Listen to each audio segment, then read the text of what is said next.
ही जी स्पर्धा आहे आंतरराष्ट्रीय स्तरावर झालेली ही स्पर्धा होती आणि या आंतरराष्ट्रीय हस्ताक्षर स्पर्धेमध्ये आपल्या गावातील ज्या मुलांनी सुवर्ण पदक मिळवलेलं आहे, गोल्ड मेडल, कुमारी ओजस्वी महेश कुमार दाणे यांनी या स्पर्धेमध्ये गोल्ड मेडल मिळवलेलं आहे. डॉक्टर दोन्ही डॉक्टरांनी मध्ये यायचं,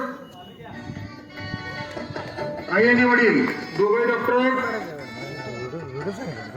आंतरराष्ट्रीय हस्ताक्षर स्पर्धेमध्ये गोल्ड मेडल कुमारी ओजस्वी महेश कुमार दाणे. टाळ्या वाजवा. आपण लिहिलेलं सुद्धा आपल्याला वाचता येत नाही कधी कधी.